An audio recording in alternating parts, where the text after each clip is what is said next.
ಚಿಕ್ಕ ಚಿಕ್ಕ ಟಾರ್ಗೆಟ್ಸೇ ನಮ್ಮನ್ನು ದೊಡ್ಡದೊಂದು ಕನಸಿನ ಸಾಕಾರದ ಕ್ಷಣದ ಹತ್ತಿರಕ್ಕೆ ಕರ್ಕೊಂಡು ಹೋಗಿ ನಿಲ್ಲಿಸೋದು. Not the big dream. ನಿಮಗೆ ಅಮಿತಾಬ್ನ ನೋಡಿದಾಗ ಆಶ್ಚರ್ಯ ಆಗಬಹುದು.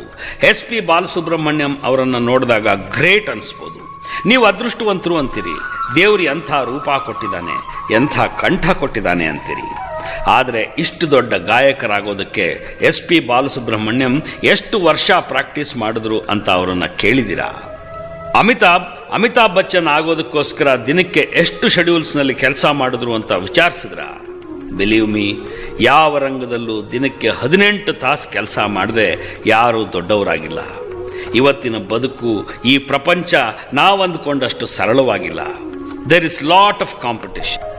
ನಾವಿಲ್ಲಿ ಬೆಚ್ಚಗೆ ನಿದ್ದೆ ಮಾಡ್ತಾ ಇರ್ತೀವಿ, ಈ ಪ್ರಪಂಚ ನಮ್ಮನ್ನು ಇಲ್ಲೇ ಬಿಟ್ಟು ಮುಂದಕ್ಕೆ ಹೊರಟು ಹೋಗ್ತಾ ಇರುತ್ತೆ.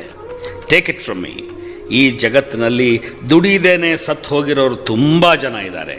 ಆದರೆ ದುಡಿದು ಸತ್ತು ಹೋದವ್ರು ಯಾರೂ ಇಲ್ಲ. I work 18 hours a day. ಒಂದು ಚಿಕ್ಕ ಯಶಸ್ಸು ಕೂಡ ತುಂಬ ಹಾರ್ಡ್ ವರ್ಕ್ನ ಎಕ್ಸ್ಪೆಕ್ಟ್ ಮಾಡುತ್ತೆ. ಮೈ ಮರೆತರೆ ಟಾರ್ಗೆಟ್ ಮಿಸ್ ಆಗಿ ಹೋಗುತ್ತೆ.